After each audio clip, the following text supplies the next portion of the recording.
दोस्तों रेसलमेनिया का बैकलैश जिस तरीके से अंत हुआ है, रोंगटे खड़े हो गए। आज दोस्तों रोमन रेंस ने बता दिया क्यों उन्हें कहा जाता है द नीडल मूवर और क्यों दोस्तों उसोस बेस्ट टैग टीम है। वहीं गाइस बात की जाए ड्रू, रैंडी एंड दोस्तों हमारे अपने रिडल की, तो उन्होंने भी एक धांसू मैच पुट किया है। बैकलैश को दोस्तों बताया जा रहा था कि ये वर्स्ट प्रीमियम लाइव इवेंट होगा इस साल का, और इस पर दोस्तों बिल्कुल भी आशाएं नहीं थी लोगों की टिकी हुई।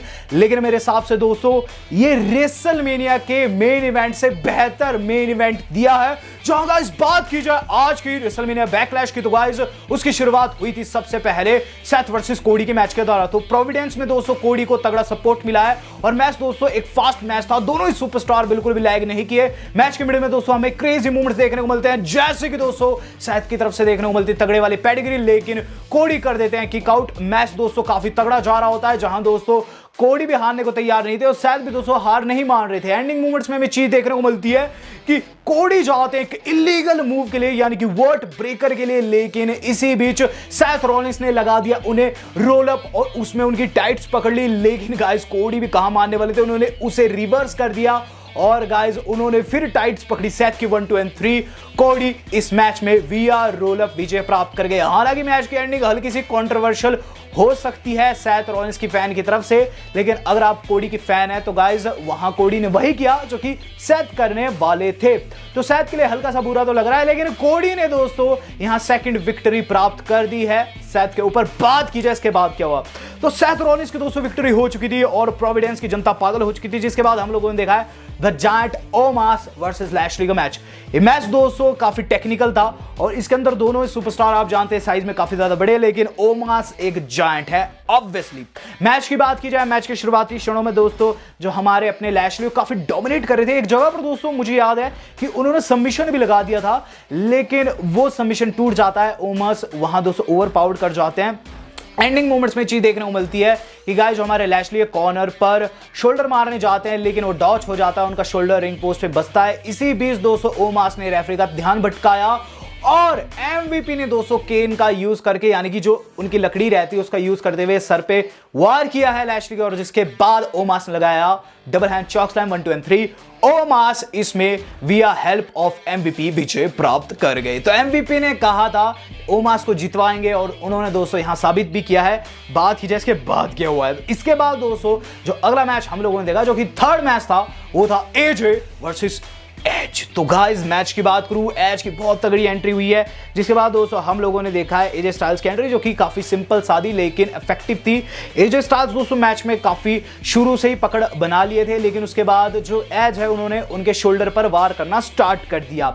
अब गाइस हमें क्या देखने को मिलता है मैच के मिड में कि एजे स्टाइल्स अपने शोल्डर को पकड़े हुए हैं, लेकिन उनकी मूव सेट जो है वो चले ही जा रहे हैं और एक जगह पर उन्होंने दोस्तों वहां अपना फिनिशर भी लगा दिया, लेकिन उस पर हमें चीज देखने को मिलती है कि एज जैसे तैसे दोस्तों उसे किक आउट कर डालते हैं और फिर दोस्तों मैच कंटिन्यू रहता है। मैच दोस्तों कुछ ऐसा जा रहा था कि अनप्रेडिक्टेबलनेस जो उसकी थी वो बढ़ती जा रही थी, कोई नहीं जानता था इसका रिजल्ट क्या आएगा, और जिस तरीके से रिजल्ट आया गाइस हमने आज एक नया मेंबर जुड़ते हुए देखा है इस टीम में। अब गाइस वो किस तरीके से जुड़ा वो मैं आपको बताता हूं। एंडिंग मोमेंट्स में चीज देखने को मिलती है कि गाइस वहां डेमियन प्रीस्ट आ जाते हैं रैंप के ऊपर। हालांकि रिंग साइड से वो बैंड थे, लेकिन वो रिंग साइड पर नहीं, रिंग साइड से थोड़ी सी दूर थे, जिस पर हमें चीज देखने को मिलती है कि गाइस वहां एजे का ध्यान भटक जाता है। इसी बीच फिन बैलर आकर डेमियन की पिटाई करने लग जाते हैं। अब एजे दोस्तों फिर से फोकस है और गाइस टॉप रोप के ऊपर खड़े हुए हैं। एक बहरूपी ने आकर उन्हें वहां से गिरा दिया और अंदर दोस्तों एज ने उन्हें स्लिप होल्ड लगा के उन्हें बिल्कुल फेड आउट कर दिया। रेफरी ने दोस्तों वहां कैंटी बजा दी और इस तरीके से एज इसमें विजय प्राप्त कर गया। अब दोस्तों सवाल ये था बहरूपिया कौन निकलेगा, वो निकली Rhea Ripley. Are you kidding me? Rhea Ripley ने ज्वाइन कर लिया दोस्तों एज के स्टेबल को। हालांकि मैंने अपनी एक वीडियो में बताया था कि लिव या फिर रिया रिप्ली में से कोई एक ज्वाइन करेगी, क्योंकि उनके बैकग्राउंड की जो लाइट्स थी आए दिन रॉ में दोस्तों पर्पल कलर की हो रही थी। तो रिया रिप्ली ने ज्वाइन कर लिया है और अपना स्वामी दोस्तों एज को बना दिया है। बात की जाए इसके बाद क्यों, इस बड़े शौक के बाद जो अगली चीज हम लोगों ने देखी वो था रोंडा राउजी का मैच। रोंडा राउजी का मैच दोस्तों one of the best match था कार्ड में, और गाइस ये था आई क्विट मैच। मैच के अंदर दोस्तों रोंडा राउजी ने इतना अच्छा परफॉर्म किया है कि आज से दोस्तों मैं उन्हें एक प्रॉपर रेसलर मानूंगा। रोंडा ने दोस्तों शुरुआत में शार्लेट की गंदी पिटाई कर ली थी। शार्लेट ने दोस्तों बीच में कैंडोस्टिक का यूज भी किया, लेकिन रोंडा 2 कैंडोस्टिक लेकर आ जाती है और रैंप पर बहुत गंदा धोती है, उन्हें पीटते पीटते रिंग के अंदर ले जाती है, जिसके बाद शार्लेट पकड़ बनाती है। अब दोस्तों ये ऑडियंस में जा चुकी है, हाँ ऑडियंस भी डरी हुई है और गाइस शार्लेट ने सबमिशन लगा दिया ऑडियंस में रोंडा के और पूछ रही है कि आई क्विट कहो। रोंडा दोस्तों हार मानने को बिल्कुल भी तैयार नहीं थी, वो कहती है कि हार नहीं मानने वाली। अब दोस्तों दोनों आ चुके रिंग साइड पर, रिंग साइड पर दोस्तों रोंडा ने सबमिशन लगा दिया है, रोप के सहारे थे। शार्लेट भी हार मानने को तैयार नहीं।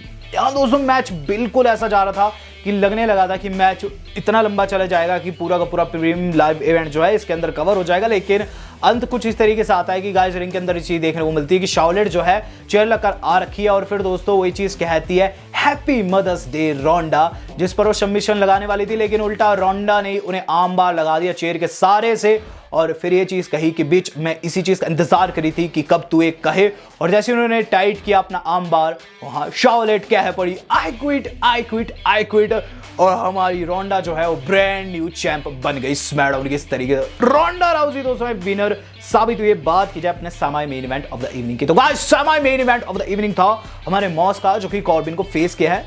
मैच की बात की जाए, मैच दोस्तों मेरे हिसाब से रेसलमेनिया बैकलैश का एक तरीके का फिलर था। फिलर क्या होता है आपको ये भी बता देता हूं। फिलर वो होता है जो कि दोस्तों फिल करता है किसी प्रीमियम लाइव इवेंट या फिर शो के किसी पोर्शन को। इसके अंदर कुछ खास थिंग नहीं हुई। हालांकि दोस्तों मैच की बात की जाए, इसके अंदर मॉस काफी ज्यादा ओवर थे, जनता उनका काफी ज्यादा सपोर्ट कर रही थी और वीआर रोल अप इसमें मॉस विजय प्राप्त किए हैं। मेन इवेंट था दोस्तों Drew McIntyre and RK Bro versus the blood line, जो कि मेरे हिसाब से दोस्तों काफी धांसू गया है, काफी धांसू गया है, लिटरली मजा आ गया। बैकलैश के अंदर दोस्तों जो मेन इवेंट था मेरे हिसाब से 5 स्टार था।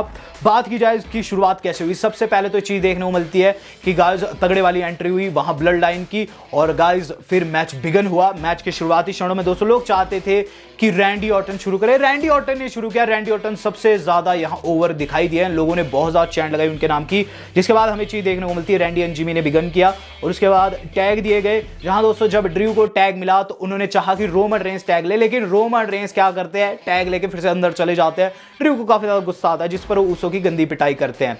मैच के मिड में दोस्तों हमें एक चीज देखने को मिलती है कि गाइस वहां बहुत ज्यादा पिटाई खा रहे ऊसोस और रोमन रेंस टैग लेने को राजी ही नहीं है।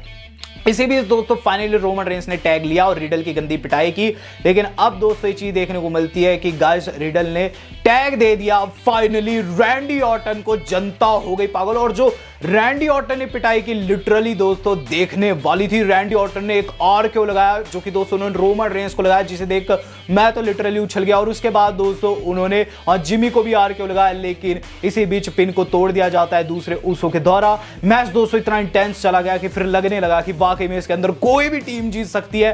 अंततः दोस्तों हमने ये चीज भी देखी है कि वहां रोमन एंड ड्रू के मध्य भी हल्की फुल्की दोस्तों लड़ाई होती है रिंग में, और फिर दोस्तों ये चीज देखने को मिलती है कि रोमन पिट चुके हैं, बाहर गिर चुके हैं। अब दोस्तों टैग मिल चुका है जे को, अंदर दोस्तों रिडल एंड जे लड़ रहे हैं।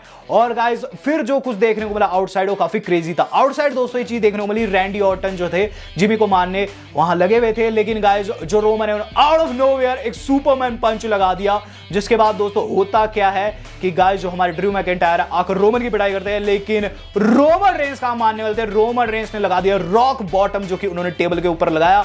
अंदर दोस्तों ये चीज देखने को मिल रही है कि गाइस जो हमारे अपने रिडल है वो अकेले और गंदे वाली पिटाई कर रहे हैं, और गाइस इसी बीच वो जिमी को जितना पेलते उतना कम पड़ता। वहां दोस्तों रिडल जो थे एक ऐसा आरकेओ लगाया जो कि दोस्तों मैंने कभी नहीं देखा, उन्होंने टॉप रोप के ऊपर से आरकेओ लगाया, लिटरली क्रेजी आरकेओ। लेकिन इस आरकेओ के दौरान दोस्तों जो जिमी थे उनका tag tribal chief Roman Reigns ने ले दिया, और जैसे ही घुसे तगड़े वाला स्पीयर 1 2 एंड 3 वहां दोस्तों पिन हो गई है रिडल की।